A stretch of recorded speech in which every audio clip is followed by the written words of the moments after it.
All right, thanks, Seth. Yeah, so I'm Peter, and I'm a graduate student in Marn Solich's group, and normally I work on machine learning for physics applications in general.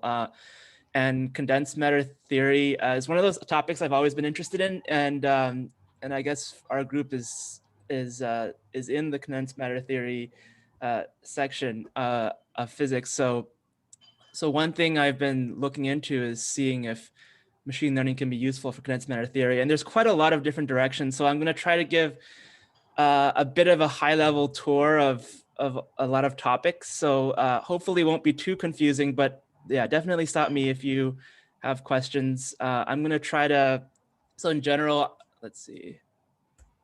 Yeah, I'm going to try to do kind of a bit of a review of machine learning. So I know not everyone here probably has seen much of machine learning.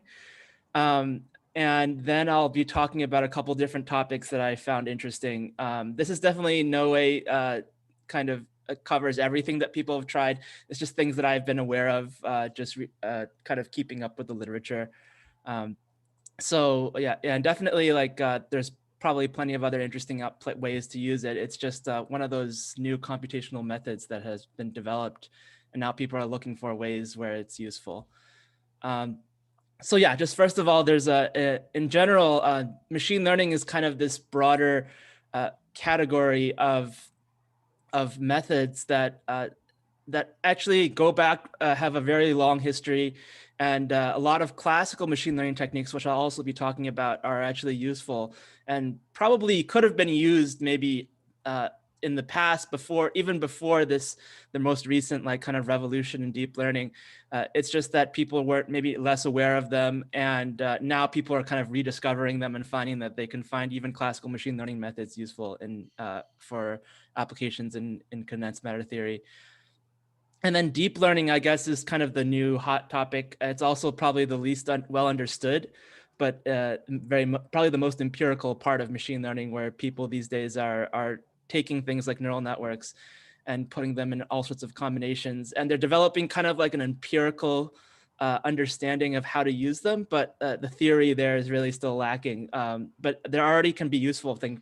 I think in a lot of ways they can already be useful for us.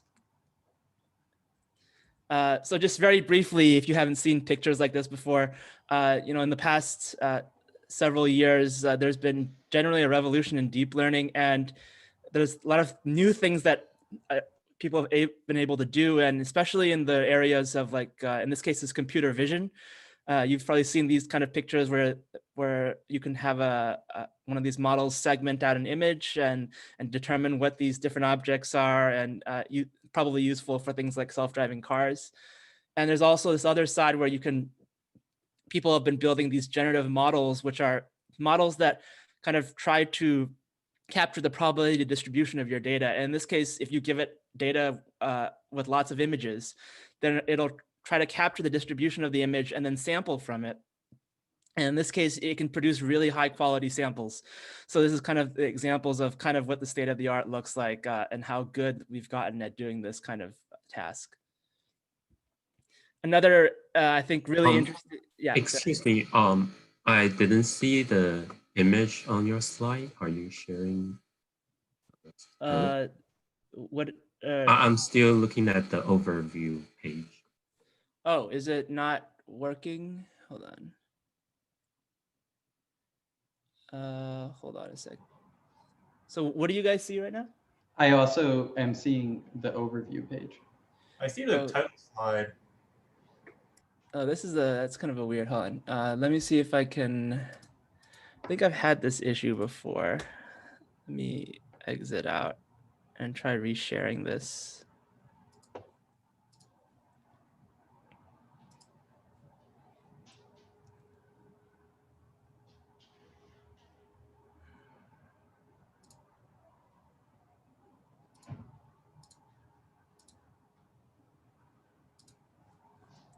All right, let me try resharing and see if that helps.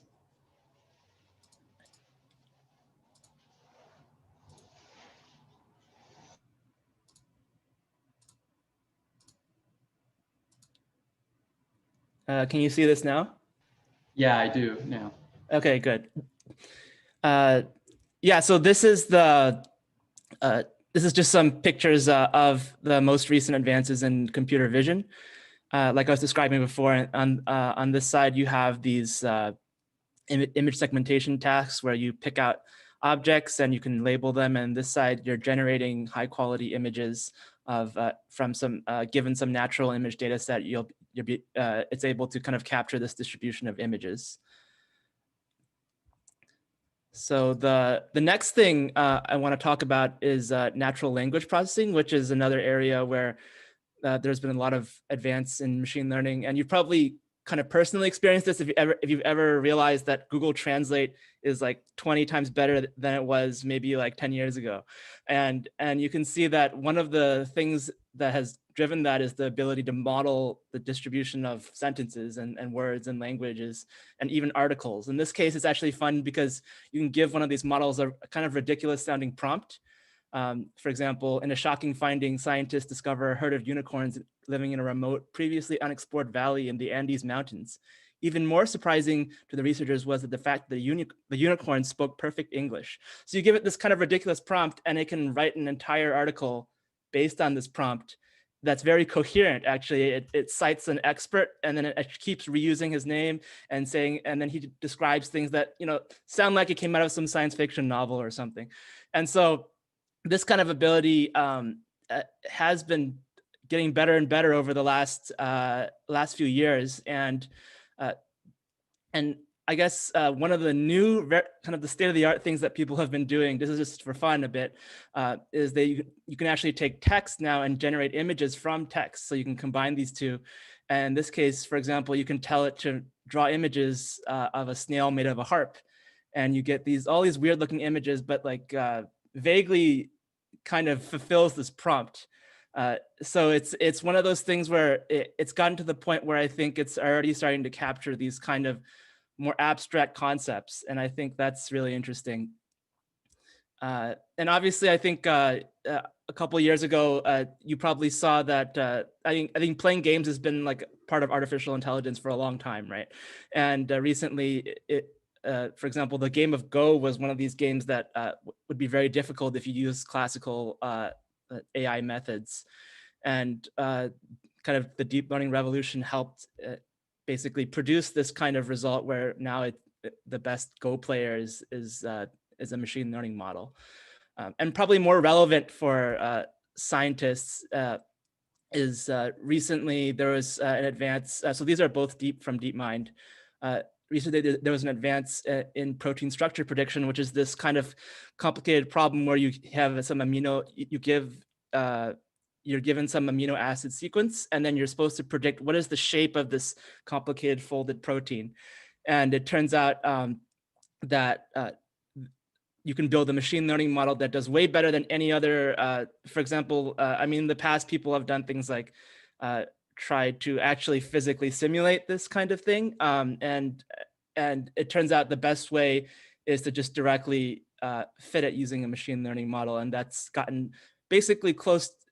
It's gotten good enough that it's now useful, I think, to people. And that's why the claim is that they solved this problem. So I guess the big question here is like, are any of these techniques that have resulted in all these great successes in the machine learning world, are they useful for our own research? Are they useful in condensed matter physics? And hopefully I can convince you that the answer is yes, although I think a lot of the studies in this area are very preliminary. There hasn't been like any major breakthrough in condensed matter physics due to machine learning, but I do think there's a lot of interesting directions that people are probing. So I guess before I go, I can ask if anyone has any questions about this. And I guess in the next section, I'll try to give you a more detailed overview of some of the techniques that will kind of come up in the later applications. So that way you kind of have an idea of what's going on, but I'll also maybe try to remind you a little bit when I talk about the applications as well. So the first kind of major category distinction, I think, that we can make in machine learning is this distinction between supervised and unsupervised learning. So they sometimes will share methods, but in some sense, they are kind of two different ways of approaching a problem. And in one sense, the supervised learning problem is where you know what your you have some set of inputs and you know what outputs you want to produce or you want to predict. And you give it these input output pairs and you want to fit a function that given some input will produce the correct output. And so the types of things that kind of fall in this category are classification problems where you want to say, given pictures of cats and dogs, can I separate out all the pictures of cats and all the pictures of dogs? Or maybe more from a physics point of view, if you have two different phases, can I separate out, can a machine learning model learn to separate or learn that there's a distinction between two different phases and learn the location of like the phase transition, for example.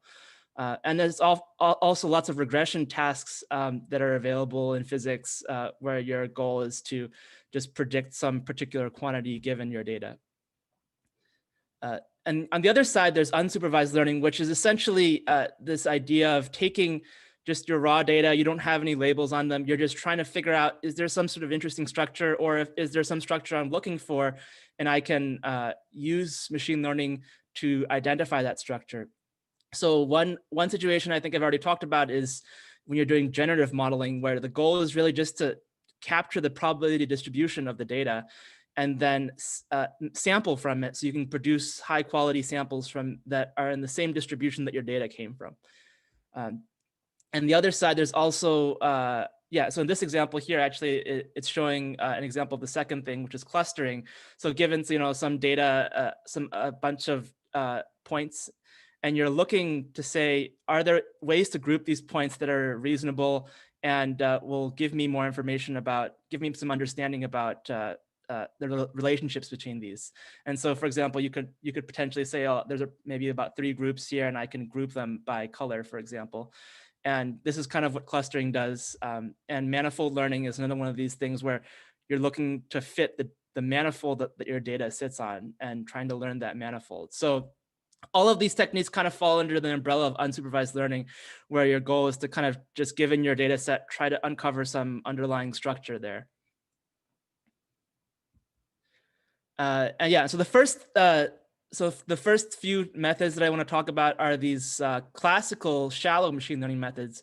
So these have been around for a long time, but actually, because they're in some sense simpler than these deep learning methods, they're much more interpretable. So I can say I can understand much better what's going on. And because of that, I think a lot of the initial forays into machine learning by physicists, they've kind of focused on these because it's very easy to understand what your model is actually doing. So in the first case, this is for support vector machines, they kind of solve this supervised classification problem where your goal is to separate out different groups and classify in this case, it's just 2 different groups. And your goal is to classify in one class or the other. And the way you do that is you just draw a hyperplane in your data space and say, like, everything on this side belongs to one class and everything on the other side belongs to the other class. And so obviously this only really works if your data is linearly separable, which means that there exists like some plane that you can separate them by. But there are some tricks to get around this. So if your data isn't linearly separable, you can essentially, one obvious thing you can do is just to perform some transformation on your data and then make it linearly separable and then draw your hyperplane. And so this is, and there's some more fancy ways to do this using kernel tricks. So it can do nonlinear data, but in kind of in essentially transforming it into a linear problem. On the other side here are restricted Boltzmann machines, which are these, which are generative models. So they fall under this unsupervised learning category. And this actually probably looks very familiar to physicists because essentially what it's doing is defining some ansatz for an energy function. And then this energy function, the distribution associated with it is just given by this kind of Boltzmann distribution that we're familiar with. And the goal here is your data kind of corresponds to these visible units, the V's. And these hidden units are kind of these latent variables. And so if you want to compute what's the distribution over your visible units over your actual data, you just integrate out these h's, which is very simple to do because of the structure of this energy function. So you can see that it just has these bias terms here, and then it just has couplings between the visible and the hidden terms. But between the hidden terms and between the visible terms, there's no interaction. So you can see that you can kind of draw this bipartite graph here. And this is the picture people usually look at. And so the idea here is that because it's kind of has this very simple structure, you can either integrate out H or integrate out V. And then because of that, you can get all the marginal distributions that you want. And as a result, it's easy to train these, and you can fit these to some distribution. And then in the end, you just need to integrate out H and you get the distribution of your data. So what is there like a classic use case for a restricted Boltzmann machine? I've heard about the linear classifier, and I know about the example, like you have some data within some radius and you do like a coordinate transform that you were talking about, but I'm less familiar with the RBM. Yeah, so I mean, I think they're essentially the kind of easiest. I think they're essentially designed to be. The goal is to have. I guess very much inspired by physics is the idea that if you can write down some energy function, then that kind of gives you a very flexible. Essentially, any distribution you want, you can write it like this in this form, right? And so but the problem is if you just write down a general energy function, then it's actually very difficult to sample from this distribution. You have to do these complicated MC methods, which do work actually, but it's a bit. So essentially, this energy function is specially designed to be easy to sample from, and so in some sense, this is like the reason people like these is because it's easy to train these, it's easy to sample from these, and so as a result, if you can fit a distribution to this, then it makes your life so much easier. And there are essentially ways to extend this if you want to make it a little more complicated distribution. But it turns out I'll talk about this a little bit in the future. That in some cases, this is kind of already can do a lot by itself, even without adding anything else to this. Question? Yeah. Sorry. So I'm curious about how physical it is. So let's say if I don't take this probability to be an exponential of this so-called energy, I use some other form. Will it still work or not? I think the key thing here is that it's easy to integrate out one of these variables because you can essentially just factor it out, and you can and so I think that's kind of the thing that makes this easy and makes this work. I'm not sure. It's possible you could probably find another way to parameterize it so that, I mean, the whole field of generative modeling is kind of coming up with different ways of parameterizing like a probability distribution and coming up with or sampling from a distribution and then coming up with ways so that you can do it efficiently, right? And so this is kind of one approach to doing that. So in some sense, it's inspired by physics, but obviously there are plenty of generative models out there that don't follow this form, right? So this is just one of these generative models. And I think physicists are particularly drawn to it just because it seems like it's something they understand, right? Yeah, thank you. I see. Yeah. Yeah. So, and then moving on to these. So I guess a lot of these modern methods that I was showing you involve deep learning, and so I just wanted to say a little bit about how that works in case some of you aren't familiar with neural networks. So, at the most basic in the most basic situation, you just have one layer of a neural network is really just an affine transformation. So you so the usual. And then you add some pointwise nonlinearity on top. And so the way it's usually implemented is you multiply by some matrix, and then you add on some bias vector, and then you apply like a tanh to every individual neuron. And so in this case, the way these diagrams usually are shown is that you have some number of input dimensions and then output dimensions. And this is just showing it going through an affine transformation and then a nonlinearity at the end. So it's kind of the simplest possible flexible nonlinear function you can come up with. And it turns out actually if you have two layers of of a neural network, and then you make it infinite, you have the hidden layers in the middle infinitely wide, then you can prove that it's a universal function approximator. But in some sense, that's not actually useful, because all you know is that if it's infinitely wide, it works as a universal function approximator. It doesn't tell you how efficient it is for approximating certain functions, right? And so I think the key thing with neural networks is that the architecture really matters. It matters how you put these together.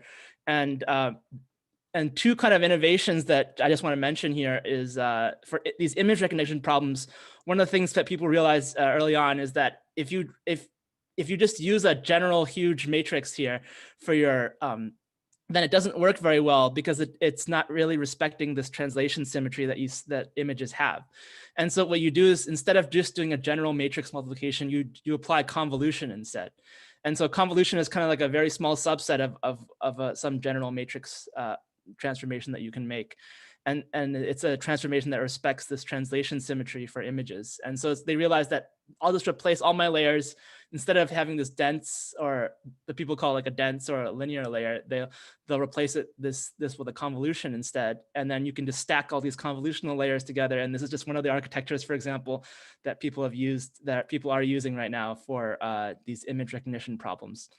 And this works really well. And kind of the intuition here is that the convolutions really capture something important, in this case, kind of the symmetry of this image. On the other hand, actually, there are these attention mechanisms that kind of shown here that are used a lot in natural language processing. And these actually differ quite a bit from the standard neural network. But the idea here is that you're trying to, instead of just looking at these simple linear transformations, you actually construct a bunch of vectors corresponding to your different inputs, and then do dot products between them to determine how close or how far away these vectors are, and then use that as kind of a score function to determine which of these inputs am I going to pay attention to. So that's kind of the very high level overview of these two techniques. I think we're probably going to talk less about this attention idea, but these convolutions certainly come up a lot, because there's plenty of instances in physics where we have things like that have these kind of translation symmetries, right? Yeah, any questions about this? So I guess the next kind of interesting development of neural networks, I think that's most relevant for physicists, is this idea that I was talking about with convolutions of kind of being equivariant and respecting some certain types of symmetries. And just like in the case of convolutions, they found out if you plug in those convolutions instead of a general matrix multiplication, it works way better on images. I think, for a lot of physics data sets, we kind of already know there's a lot of symmetry involved, and we already know what those symmetries are. And the goal is then you don't want to just plug in a complete general neural network for your problem. You want to somehow involve your symmetries in your neural network, in the architecture, so that you're not relearning things, and it's easier to learn. If it's already built in, then you also can use much less data. So kind of some examples here is like rotation symmetries. You can build those into your convolution, so you get a rotation equivariant convolution.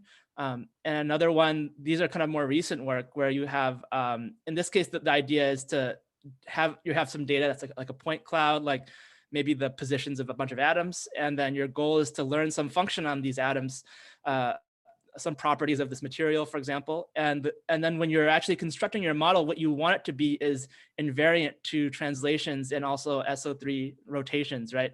So this full symmetry group of this point cloud. And so you can, if the actual details of this actually go into, you just look at the representation theory of SO3, which is something that physicists are very familiar with.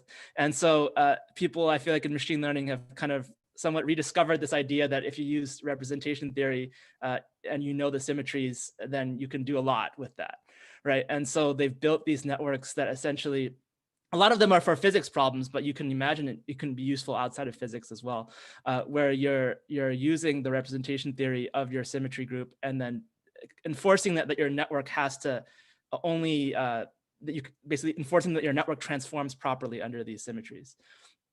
And another example I'll be talking about, yeah. Is there a danger? So if you build your network with a certain type of symmetry, and like you're studying a phase transition, which may involve breaking that symmetry, is there, do you have to explicitly allow for the breaking of that symmetry if you're studying? Or Yeah. will the network learn? So yeah, and I guess the short answer is if part of your data does not respect the symmetry, then your network will not do well because it doesn't have this, property. But I will say that for like things like at least for example, in the simple case when you have like an icing model or something where you have this broken symmetry, uh, if you're looking at it from a distributional standpoint, it can also learn, for example, the distribution that's just uh, it can just learn like essentially both degenerate ground states in the distribution, and so it still respects overall. It still respects the symmetry. So that kind of still works out for these types of models. Yeah, and then the final one I wanted to mention that I'll talk about a little bit more about later is there have been people that have tried to use neural networks to model electron wave functions. And so one important property obviously is that you need when you exchange two electrons, you need there to be it has to be anti-symmetric, right? And so there's essentially you have to build this anti-symmetric symmetry into your neural network. So that's kind of a kind of neat application of these types of equivariant neural networks.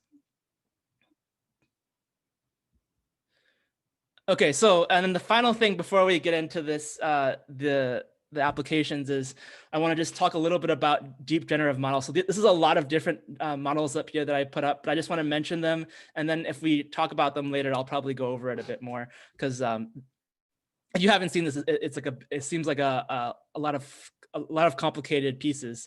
I'll probably skip the first one because it's not really relevant to any of the applications I'm going to talk about. But just know that this is the one that currently has the state of the art in the best quality image generation. So the kind of models that we've kind of seen before. So one of them is like these energy-based models, which you've seen in these RBMs kind of count as one of these, where you define some sort of energy function, and then that kind of gives you the probability distribution. So the nice thing about these is you can get the exact, or you can get like not the exact probability, but you can get something proportional to the weight of the probability if you have the energy, right? Obviously, usually this Z is hard to actually compute in practice, but the idea here is that you have, so you just define this energy function. It could be like an RBM where it's kind of a simple form. It could be a complicated neural network, in which case sampling becomes really hard, right? So this is kind of one approach. Another approach, I'm going to jump around a little bit here, are called variational autoencoders. And the idea here is that you have some latent space which essentially are samples from a very simple distribution. In this case, usually you just pick these Z's to be some independent Gaussians. So you sample from independent Gaussians here. And the idea is what you want in the end to happen is that when you sample from independent Gaussians in this latent space, you pass it through this complicated decoder, you get samples from your data set. And the way you actually ensure that to work is you actually have another network that's an encoder. So you take your data set, you pass it through an encoder, and it encodes it in this samples in this Z latent space, and then you decode it back into X, and then you can compare to see if your decoded variables the decoded looks like the original data that you put in.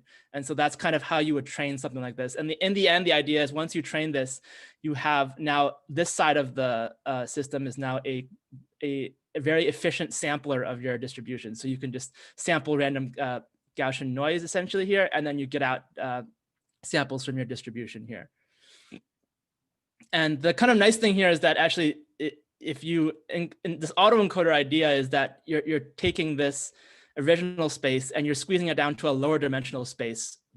So the Z is usually much lower dimensional than X is.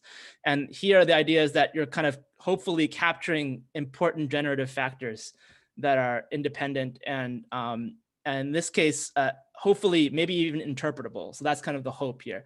And there's no real guarantee of that, but in practice, in some cases, you can kind of see that play out where these latent factors that you get after you train the whole thing look interpretable, and you can actually go back and figure out what they are. And finally, another related version of this is these flow-based or normalizing flow models, where it looks actually a lot like this VAE. So it actually, you might suspect that they're very similar, but I think the big thing here is that this encoder and this decoder are not just arbitrary networks, but they're actually invertible functions. So you have to enforce that they're invertible. And the nice thing about that is then you can actually get if you know that Z follows from some nice Gaussian distribution and you know the exact invertible function that maps Z to X, then you can get the distribution on X very easily just by computing what the Jacobian of this transformation is. And so it actually makes sampling and both computing with the probability is very efficient. So and then finally, I think the last one I want to talk about are these autoregressive flows. So this is a lot, and I'll probably, when I get to the particular application, I'll probably go over it again. But these autoregressive flows, the idea here is that you actually sample. They also have the similar property as these flow models where it's easy to sample from them, and it's also easy to compute the exact probability. So in this case, the exact probability is just this nice factored form here, where you just decompose it in this particular way. But the nice thing about this form is that when you're sampling, it's easy because you take the first, so these are just the different components of your vector X. And you can first sample the first one, and then you sample this X1 given you already know X0, and you sample X2 given X1, X0. So kind of in this sequential way, you can generate a sample from this distribution. And so this will just come up in one of the applications that I so wanted to mention it real quick here. Yeah, any questions about this? And then I'll start talking about some of the applications. All right, so the first thing I wanted to go over is this idea of can we use machine learning to identify phase transitions? And so this is kind of an interesting topic because I think in the past, physicists have kind of come up with lots of heuristic ways of determining whether there's a phase transition. And there's a lot of this is just the kind of, there's also the classic Landau theory, right, of phase transitions. And this idea for second order phase transition, you just see kind of like the susceptibility diverge. And the idea that there exists some sort of order parameter. But the idea is always kind of start with finding an order parameter. And so kind of you have to be smart enough to figure out what the order parameter is before you can apply any of this theory. And so in some sense, one task for machine learning is, it might be to discover maybe the order parameter. And another task is to even determine whether there exists a phase transition at all, which is certainly a question in some cases that has been unresolved. So the first thing I want to talk about is if you give the machine learning model two different phases, can it determine what the order parameter is? Can it determine what the phase transition, where the phase transition is happening? And so this is kind of a topic that people have looked into recently. And so one way of doing this is using SVMs, which I talked about before. And the idea for SVMs is you have this kind of decision function, which is just this hyperplane in your data space. And so if this decision function, the sign of the decision function kind of tells you which class you're in. So if you're on one side of the hyperplane, it'll have a positive sign, and the other side of the hyperplane, it'll be negative. And so, and if you go through so the objective looks like this, and if you actually go through and optimize this, you'll find that actually the optimal hyperplane here has a nice simple form. It's just this linear combination. So these YKs and XKs are the original data, where XK is like your data, and YK are the labels, whether it's +1 or -1 in which phase you're in, right? And so the idea here is that, and these lambdas are just some coefficients. So the idea is that W actually is just a nice linear combination of your original data. And so the solution looks like this for SVMs. And so it's kind of very much easy to interpret because all you're doing is computing some linear combination of your original data points, and that gives you the hyperplane that you want. And the trick is to determine how to massage your data in a way so that you end up with a linearly separable data, right?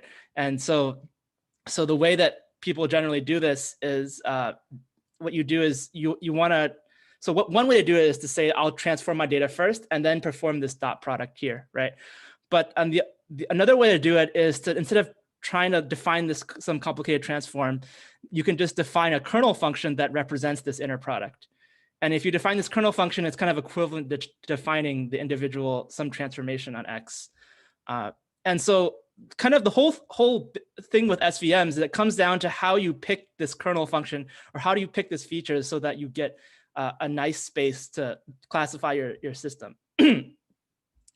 And if you know a lot about your system already, then you can kind of work out what this kernel should be. And then it works really well because you essentially have given it the information that it needs to be linearly separable in this space. So kind of one idea that kind of was shown in this paper here is that if you have some spin model and you're looking for multipolar order in general, then your order parameter is going to be some combination of these expectation values of spins at a particular site, right?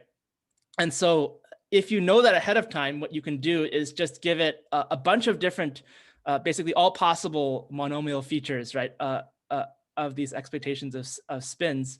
And then given that, you can construct a kernel function. In this case, the one they choose is this dot product between the features, and you square it. And I'll mention later why it's squared. But for example, if you take a kernel like this and then you pick some Hamiltonian, in this case, this is some classical Hamiltonian that has quadrupolar order, in this case, this Hamiltonian here, then if you go and try to fit this SVM to this, what you'll find is, so this is kind of a diagram of this fitted decision function and which terms it's actually picking out. So it actually is very structured here. And actually, if you stare at it long enough, you can work out that this particular pattern, you can decompose it in a way such that the decision function looks like this, where this Q is just this term here. And the really nice thing about this is, this Q is really just the order parameter for this quadrupolar order. And so in a sense, what's come out of this is that, so when this Q, for example, is in this disordered phase, it's 0. And so in that case, the decision function has a certain sign. And when this Q grows large, then what happens is that the decision function will flip sign. And so then you'll get, so then you can kind of see how if your order parameter is incorporated into your decision function in this way, then you can get a really nice classification, because in one case, it basically classifies everything that's near 0 and everything that's far away from 0. And so this is kind of an example of a case where if you know ahead of time kind of the general form of your order parameter, then SVMs work really well, because you can just plug in what that form is, and then it'll just work out what the coefficients should be. Yeah, any questions about this this particular topic? This side over here is really just showing different ways of training. So you can basically, I think the most important thing here is to point out this in this particular way where you take samples from deep within the phase itself actually works really well. So you don't even need samples near the phase transition, but it can determine this order parameter, and it can determine very accurately this particular this classification function just from samples that are deep within each phase.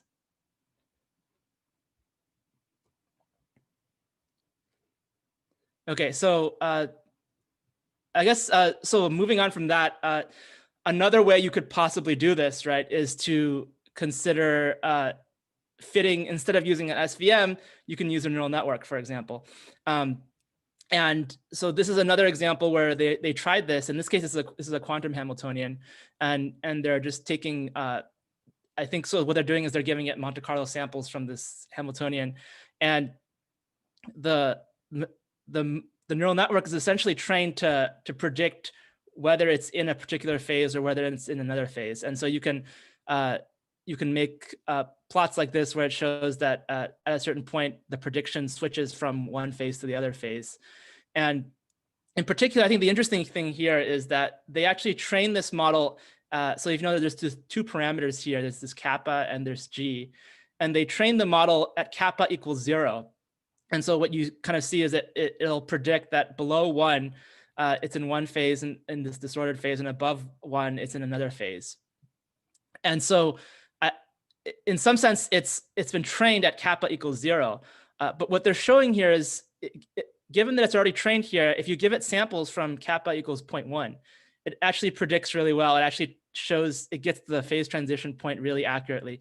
And that kind of just tells you that the machine learning model as like a pattern recognition model, right, has already figured out what a certain phase looks like. And so if you give it a different samples from a slightly different samples here in this case, then it'll still do a good job at determining what phase, given the sample that I'm looking at, what phase is it in. And so it actually does well. If you look at these yellow points here, it does pretty well at following this phase boundary all the way down to when it intersects 0 here. But after here, you notice that it just kind of has a flat prediction. And that's kind of expected because actually this phase boundary here is for a different phase transition, this BKT transition, right? And so as a result, it has no experience with that particular phase. And so there's no reason for it to know that this actually, that phase makes sense. So in some sense, when you're doing these supervised learning methods, they do actually work quite well for distinguishing phases. But they only really work if you know ahead of time, right, that are these two different phases and you tell it what they are.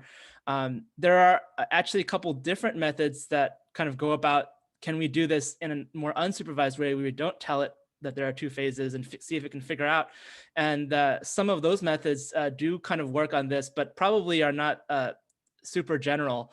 And kind of the interesting thing here is, how do you build a machine learning model that can automatically tell you if there are two different phases, right? And one kind of approach to doing this is using one of these unsupervised generative models that I was telling you about. So in this case, it's this VAE model where I mentioned it kind of compresses your data down to some small latent space, and then it uses that latent space to then generate samples from your data. So there is some work a while ago that actually just tried doing this on some of these simple classical statistical ensembles. And the idea here is then, can we look at this latent space? And then given that we look at this latent space, can we see something useful in this latent space? And it turns out if you, for example, give it samples from a fermentated icing model, then and you give it this one latent parameter. So in this case, you're only allowing it, you're telling it to either squeeze down to like a single latent parameter in this case before decoding. Then what you're looking at here is essentially it's learned a latent parameter that correlates exactly with this magnetization. The thing is that with the icing model, it's actually not that hard to do this. Even PCA can do this, I think. So there are these like linear methods that can do this. So it's not super surprising that this works, but it's just kind of a nice proof of concept that, you know, it's possible that if we try to use these kind of generative models, then hope something like a VAE maybe will have a chance at determining. So it really just is looking at these important generative factors. And in this case, it's determined that knowing what the magnetization is important for when I'm generating samples. And so if you look at in this case, you're looking at the distribution at different temperatures, you can kind of very clearly see that it's kind of learned the magnetization, and you can see in one case, it's kind of peaked at 0. In the other case, it has a much wider range. And they've done similar kind of tasks with an antiferromagnetic icing model and XY model. And so you can see that in all these cases, the VAE's latent space kind of captures useful information.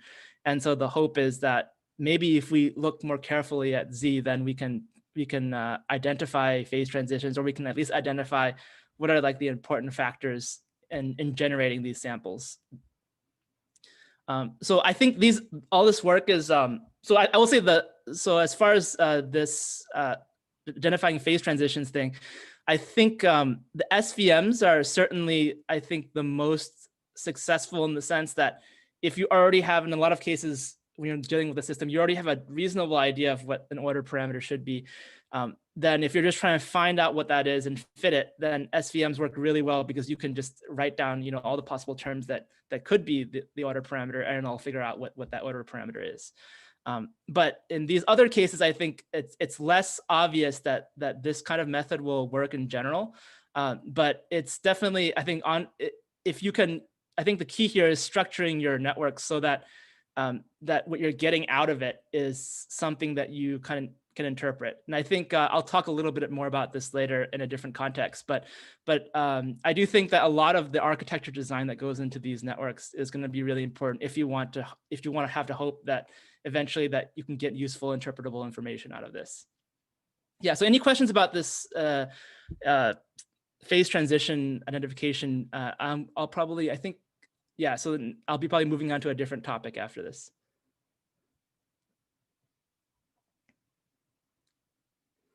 All right, so the next thing I want to talk about is this problem of improving sampling from known distributions. So this is kind of a very common problem that you actually find in a lot of physics applications. A lot of times we know what the distribution should be, or at least we know what the probability weight of the distribution should be, but we're trying to sample from it. And the kind of the classical way to do this is to do some sort of MCMC Markov chain sampling. And this, in theory will work, but in some cases it's very slow, right? And so the hope is to speed that up. So there's been a couple different areas where actually machine learning is kind of just acting as a tool here to help speed up these kind of calculations. But the way they do it is interesting because essentially what they have to do is learn the distribution that you're trying to sample from. And in that case, it actually gives you a really nice model where maybe now you have a model that very closely matches the correct distribution. And so one area where this has been done is to use these normalizing flow models that I mentioned before. So the idea here is you have this machine learning model that's invertible, and so you can either go from your data space to some latent space with simple Gaussian distributions, or you can go the other way because these are just invertible transformations. And so the idea is that after you train this whole thing, what happens is you can just sample from simple Gaussian distributions and transform it into your data space.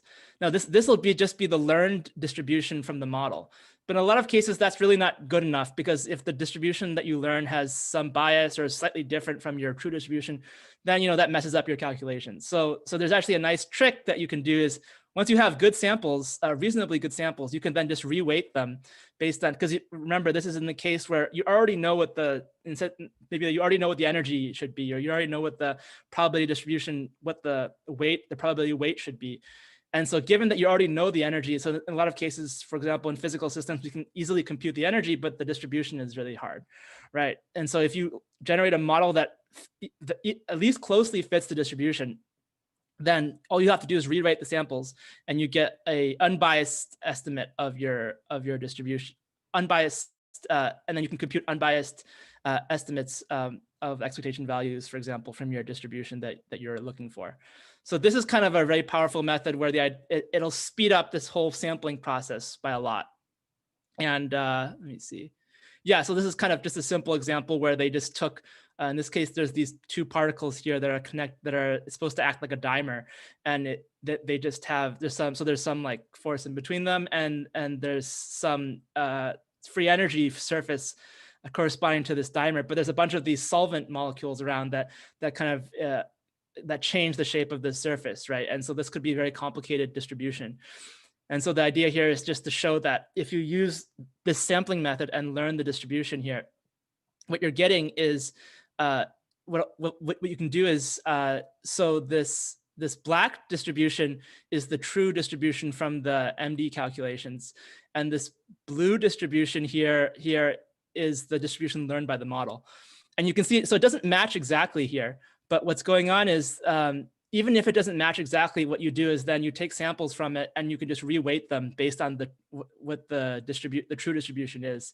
So if you already know the energy, for example, and in this case, you can get exact samples from this. And then the plot here is just showing that these green dots, which are represent are computed from the samples of this distribution, kind of give you exactly what the free energy is at different temperatures. And so this is kind of a really powerful way of speeding up sampling when you're working with these types of, you're trying to sample from these distributions. And I just wanted to, so real quick, are there any questions about this particular method that I described? So I wanted to point out that actually over in high energy physics, people have been doing the same thing. And And in particular for lattice QCD, they have these really complicated distributions they're trying to sample from. And so they've started coming up with methods that follow this exact format where they're saying, I'll use a machine learning model to learn this distribution. And then given that, I can then take these samples and then reweight them or put them in a new Markov chain, or I can do whatever I want with these new distribution of samples. And then this should be much faster than doing even like these more fancy Markov chain methods. And in particular, I think they're interested in this case where you have this critical slowing down and so you'll see that in the case of, if you have local metropolis updates, or even if you have Hamiltonian Monte Carlo, it'll eventually start having this exponential behavior as you go to bigger and bigger systems. And for machine learning, if you learn the system using a machine learning model, it just doesn't have this feature. It essentially has learned the right distribution well enough that you can avoid this problem. And actually some recent work that they did is they improved this even further by saying, they have these complicated, distributions they're trying to fit, but these distributions also have a lot of symmetry, right? There are these gauge symmetries. There's all these things that the model, just a plain machine learning model, wouldn't know about. So what they do is they actually build in these symmetries using this in the same method as these equivariant neural networks that I was talking about before. And once you build in these symmetries, you make fitting the model on your data much easier, and also you can work with much less data. And given this, they actually even improved their previous result. Now you can see that that it works much better than any of these other sampling methods, like orders of magnitude faster. And so this is kind of and I think even with the training, so in some sense you have to actually train these models as well. But I think even with the training cost included, these models still outperform by orders of magnitude the just traditional sampling methods. So this is kind of an exciting area where if you have like some physics probability distribution that you're trying to sample from, this is kind of a really powerful way to not only assure you get exact samples, but you do it much faster. And also, I think there's also interest in the fact that these models actually are capturing some of the physics of the system because they're doing so well in this case. So the question is, maybe we can peek inside and see what they've come up with. So that's kind of the area here where I think is very promising, although you could probably say this is probably more of a kind of a tool instead of learning the physics. Maybe you're just learning a way to sample better, but in some sense, the way these models work is that they have to learn the model, they probably have to learn something about the underlying distribution that's useful. And so I think in some sense, there's hope that these models are capturing something that maybe we can later go back and look at. But obviously this use case is already very compelling just because it's so much faster. All right, so the next topic that I want to touch on is, I think Seth mentioned that there is interest in a renormalization group or real space renormalization, especially after the tensor network talk that we had. And so I just wanted to mention some. So I think the machine learning methods in this area have tended to focus on classical renormalization, but still I think it's an interesting topic because there are plenty of examples. So when you're doing momentum space renormalization, it's very obvious what you're supposed to do, right? You're supposed to just integrate out these short wavelengths. That actually doing that is hard, right? But at least we know that that's the right procedure. But for real space renormalization, it's not as obvious. How do you come up with a procedure that actually works, right? And there's this classical Kadanoff block spins, right? Where you do some maybe like majority rule or something like that, and try to do real space renormalization. But the actual transformation for more complicated systems is not at all obvious what it should be, right? And so and in some sense, the goal is to really remove these short range correlations between and then keep long range correlations. And so there's this kind of big concept here that this is what we want to do, but how to actually implement it is kind of people have spent a lot of time just kind of for individual systems trying to figure out what the right way to do them is. And so one area where I think is pretty exciting here is that recently people have found that you can actually use, in this case, they're using these RBMs, these restricted Boltzmann machines, to actually determine what the correct RG transformation should be when you're doing real space renormalization. And so the idea here is, so it's a little complicated in this diagram, but the idea here is that you have, so this is kind of your original space here. And this H here is like your hidden coarse grained degrees of freedom. And so the idea is here is figuring out what the transformation needs to be from these visible, which corresponds to like your actual, your original system, and the coarse grained degrees of freedom. And so how to actually do this transformation involves figuring out how to map this visible to these hidden coarse grained degrees of freedom. So the way they actually do this is they look at the mutual information between these coarse grained degrees of freedom and the environment. And when they mean the environment, they're just talking about, there's some like, they have some buffer region, and then they're talking about all the system beyond this buffer region, they call some environment.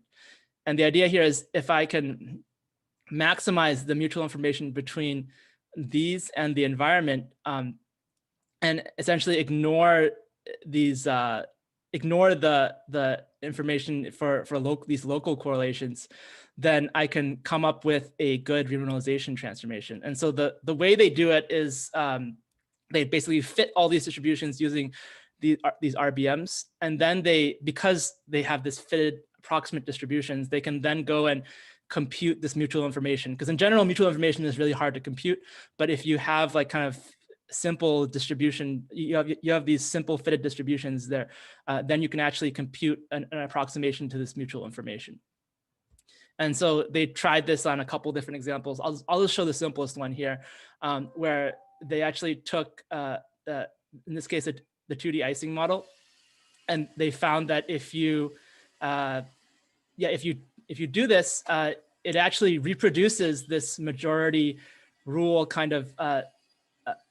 So if you have in this case, it's a 2x2 block, it actually reproduces, it picks out the spin, the majority that has the majority of a particular spin. So essentially, it's relearned this rule that we kind of knew all along. But the hope here is that it can not only do this, but if you apply it to some more complicated model where you don't know how to do real space renormalization, then it'll actually be able to come up with new types of rules. And actually, I think in their paper, they do apply it to a different model, but I wasn't super clear on that one. So I decided to just show you the simple example, but just know that they have tried it on some more complicated systems, and it does seem to actually work.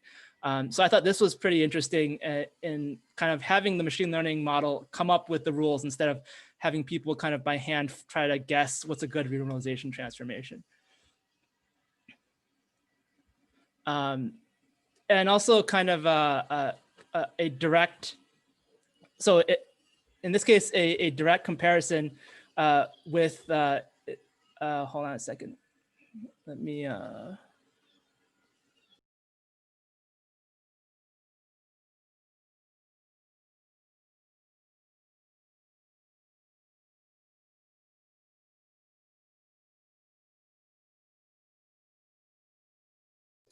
yeah, so in this situation, what you're looking at here is, if you remember from the talk a few weeks ago, you talked about these tensor network systems where they kind of implement real space renormalization. And the interesting thing here is that they do it on these quantum systems, and the way they do it is they have these they have these tensor networks designed to remove local entanglement, right? So this concept of removing local entanglement, if you map it over to like for classical systems, it's kind of the equivalent thing would be to remove these local correlations or remove these local information, essentially. So kind of mutual information kind of maps onto this idea of entanglement.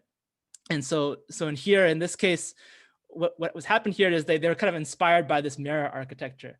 And then they built an architecture that essentially looks exactly like Mirror, but instead of these tensor network instead of these tensor blocks, they replaced them with these normalizing flows, which are these invertible transformations that I was talking about before. And so the cool thing here is this thing is, as a whole, is just one of these generative models, like I said, that just takes Z's, which are these kind of simple distributions sampled from Gaussians, and then maps them to the data space, right? But the way they actually do it is in a way that looks like a renormalization group transformation. And in some sense, you could probably interpret it as that, because what it's doing is essentially, in this direction, it's removing correlations, and then these are just a subset of the z's of these latent variables. So in some sense, these are supposed to essentially capture the local correlations, and then what you're left with are these more long range correlations, and then at each scale they just remove the same another set of these latent variables. And so it's kind of like if you interpret a mirror like a quantum circuit, right? So in this case, for the case of a mirror, you kind of transform everything to remove entanglement. In this case, you're transforming it to remove mutual information or remove local correlations.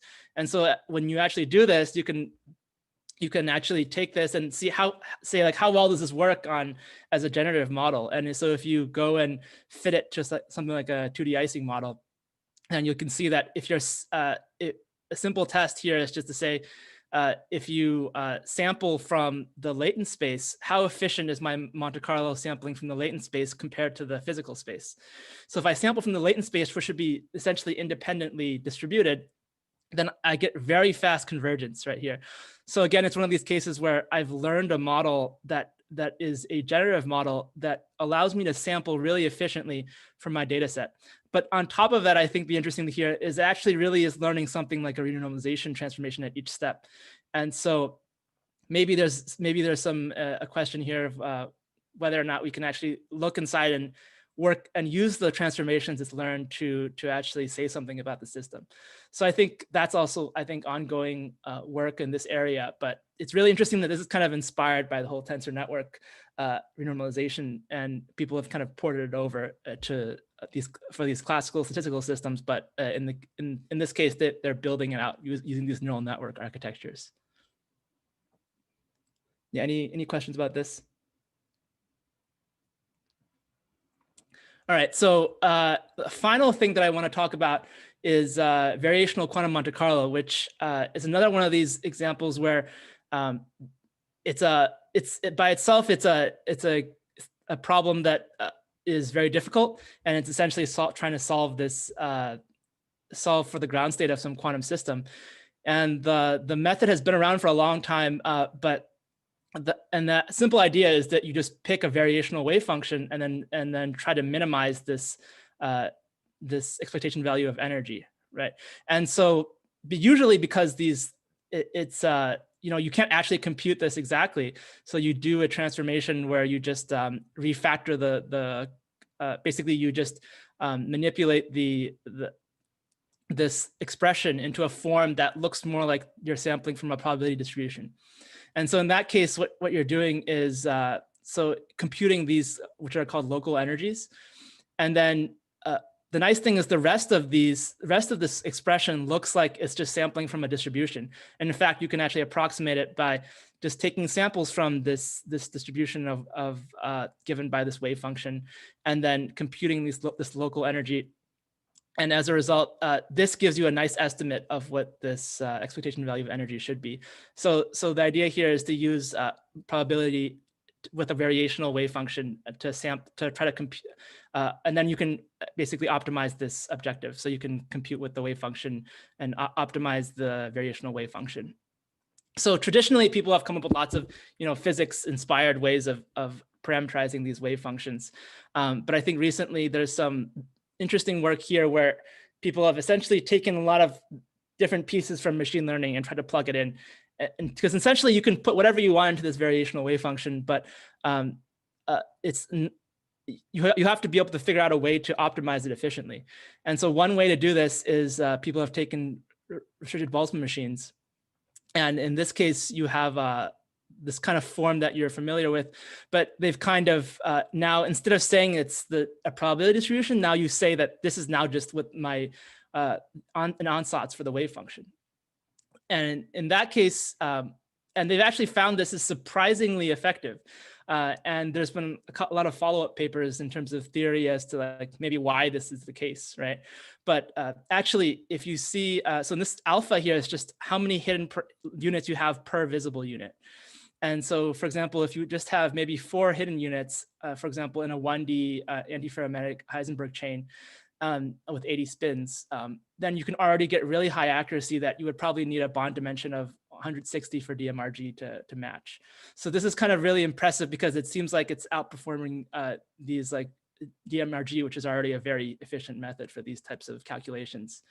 And they even did an example where they're doing, in this case, it's a 2D system, a 10 by 10 square lattice, and they're outperforming the state of the art in like PEPs, at least at the time, I think it was 2016. They're outperforming the state of the art variational wave functions that people have used for this type of system. So it's really interesting that this kind of very simple adaptation of RBMs kind of seem to work really, really well for these methods. And there's actually been quite a bit of theory behind maybe why this is the case, but I do think that certainly it's not completely understood, and people are still looking for ways to improve this and maybe find ways to. So one issue with these is that it's kind of a one size fits all, right? You can't really put much structure into this system because all it is each hidden node is connected to every single visible node. So you would think that maybe if you could figure out how to put some more structure into that, then it should do better, it'd be more efficient. But so that's still certainly an ongoing discussion about how to make this better. But meanwhile, actually, people have been trying all sorts of things. I mean, once you kind of open this box, then you can think, oh, well, let me try to put, just a plain neural network in and see if I can do well here. And so people have, there's all sorts of people that have tried things like this. And the idea is just to, in this case, it's just to have this variational wave function be a neural network, and then have some inputs and output the actual wave function. And in this case, it kind of is similar to what these energy-based models where you're just parameterizing some energy function. In this case, you're just parameterizing the wave function. And then the tricky bit is how to sample from these. So you have to still use these MCMC sampling methods. But one interesting thing that people have noticed is that the structure actually does matter. So incorporating things like, if your system should have some spatial structure, then making it a convolutional neural network instead of a fully connected one actually makes a difference. So in this case, it's just showing that the convolutional neural networks do better than fully connected ones in this case. I don't think these are necessarily, the question is whether that or not something like this would be competitive with existing methods, right? And I think in the case of, I think the place where I think it would be most useful are in 1D, DMRG works really well, I think. But beyond 1D, I think there's definitely room for improvement. So that's where a lot of interest is for these methods. And kind of another related architecture that I won't go into too much detail, but people have done the exact same thing, but now using for arbitrary lattices. So before, right, if you had like a square lattice, you could maybe do convolutions, but what if you just have some more weird looking lattice? So what they do is, or even like a completely amorphous lattice, for example, you could imagine. And so the idea here is there are these new graph convolutional neural networks where they actually perform operations on graphs instead of your normal data. And so if your data has some graph structure like a lattice like this, then you can use these graph neural networks and actually get really good results from this. I will say though that this particular work has I think they do get like essentially state-of-the-art results on a fairly large system here, but they essentially, I think this is from Google, and they actually use like 128 TPUs to do this. So they have a tremendous amount of compute power. And so I think you can kind of see like, even if you're using these neural network methods, the sampling actually is a big issue. And so most of this paper is talking about how to actually sample, and they had to use quite a lot of compute power to do this. So I guess, and going off of that, so I had mentioned these autoregressive flows before. And so one nice thing about switching from just parameterizing directly the wave function as some network and you don't worry about how to sample is that, so one problem with this is that sampling is hard, but if you actually parameterize your wave function in this autoregressive way, where essentially you're saying, I can sample one site at a time, and then I build up my full sample from one site at a time, then sampling from a wave function that's parameterized like this is much easier.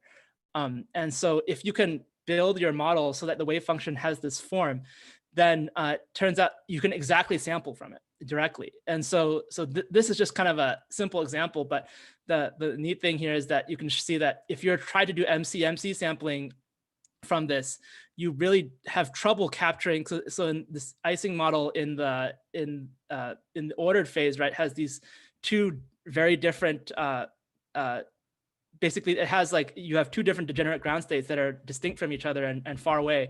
And so it's hard for MC like to jump from one to the other because it requires flipping like all the spins. And so in this case, if you using this direct sampling, you're basically guaranteed to always get exact samples from this model, and it's very fast and does much better job than MC. And they've shown that, you know, basically you get energies from this type of model that are comparable to quantum Monte Carlo, which is quite impressive, because quantum Monte Carlo basically is probably like the state of the art here, because there's lots of work into working out. I think there's lots of work in the past years in working out the correct way to sample properly from quantum Monte Carlo for these spin systems. And this kind of just in somewhat of a naive fashion has kind of matched that just by building a model that's easy to sample from. Yeah, and then finally, the last thing I want to mention is something I talked about before is, you know, now that we have all this work in variational wave functions, can you actually make it useful for fitting like actual electron wave functions and make it useful for things like computing real materials or doing quantum chemistry and things like that. And so one way of doing this is essentially you build these networks, and these are two different networks that are from two different groups that essentially have the same idea. You can build these networks where part of the networks involve neural networks, and then you can construct these determinant blocks where the trick here actually is normally if you're doing Hartree-Fock or something, you'd have like a single particle orbitals and compute the determinant, right? So but the nice thing here is what they do instead is there's this backflow idea where instead of using single particle orbitals, you have in this case, you have many body orbitals and then you compute the determinant. And so in this way, you can like kind of, even when it's in a single determinant, you can put some many body correlations inside. And so the idea here is to parameterize this using a neural network, use the determinant structure, and use the equivariance of this network, so that it's guaranteed that when you swap two electrons, that you get this correct anti-symmetry behavior. And actually, you can, this particular version of the network, they've done a lot more than that. They actually included initialization using Hartree-Fock, because that's a good place to start. And they also included cusp conditions for example, when you're close to like a nucleus, then we kind of know asymptotically what it should look like. And so those kinds of things you can kind of put in to this network, and you put all of that in, it actually, you produce like this variational wave function that is very close to, essentially it's already very close to existing methods, but you add in the neural network component, and all of a sudden it does significantly better. And I think, so this is just an example where they computed for this molecule, and you can see that. So I don't know how familiar you guys are with quantum chemistry methods, but there are these high precision coupled cluster methods, which are kind of go beyond like Hartree-Fock, right? And those are already pretty expensive to compute, but you can see that the precision that you get from this neural network ansatz is already significantly better than that. In this case, it's kind of comparable to the experimental measurements. So it's already very impressive what these are doing. And that kind of the vision that I've seen when people talk about what the future of these are is that, density functional theory is like a very popular method in quantum chemistry. And because it kind of, given the computational cost, the accuracy that you get from it outperforms basically all these other methods. Right, but when you want to go to higher accuracy, you have to then jump to these expensive coupled cluster, or in this case, like really expensive methods, like configuration interaction, where you just sum together a bunch of these. In these methods, you kind of sum together many of these determinants together, and to get more accurate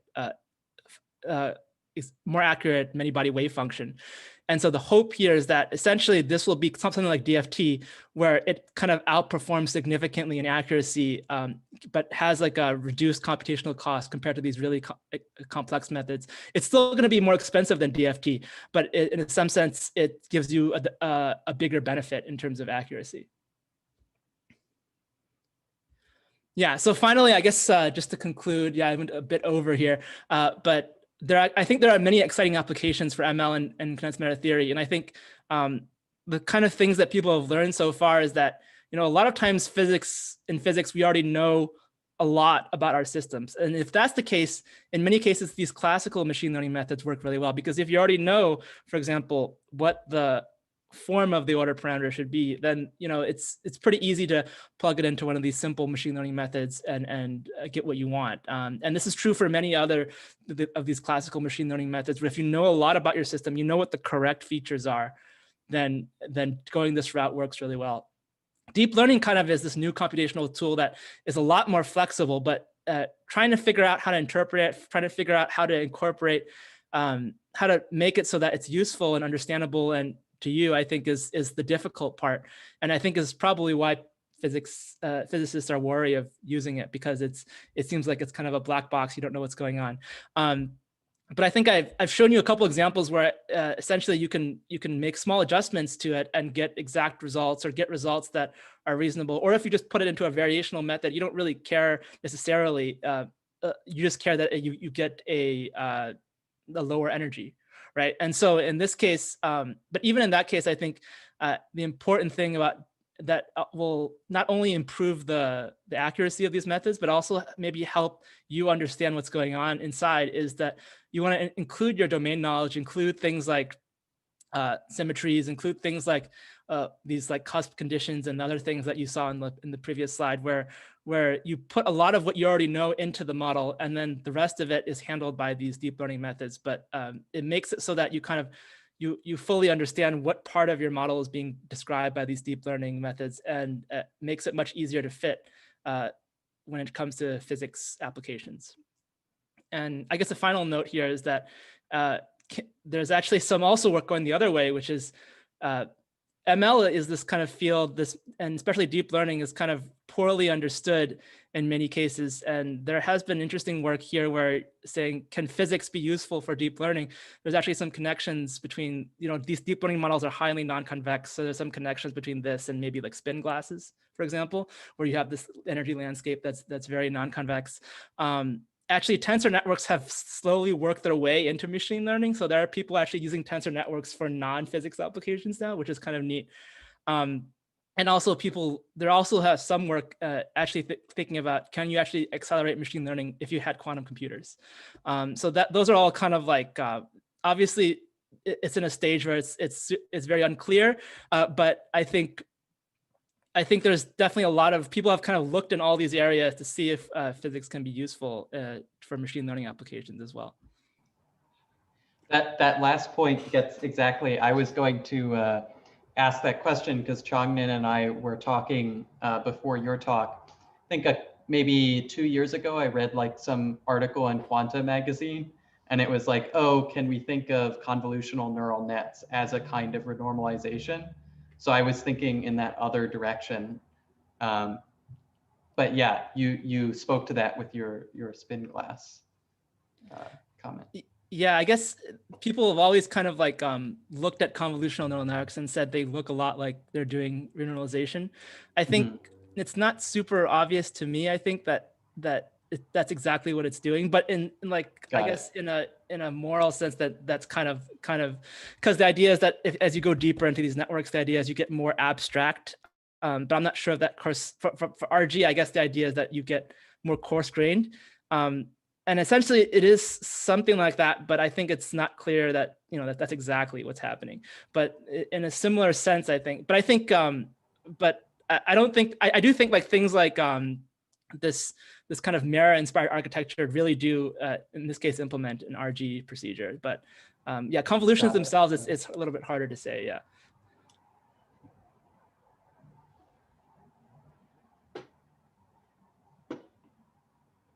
Any other questions?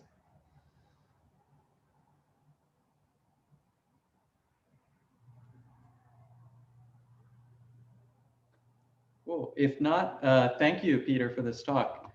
That was really good. Usually I will ask people to give me a list of references so I can put them on the webpage with the talk, but you included a lot already, so I can. Yeah, I can probably send you or post the slides in the group. Yeah, that would be perfect, actually. Just Yeah. the slides, since you linked to all your references there. Thank you. Yeah, thanks. All right, everyone, hope you enjoy your Friday. See you next week.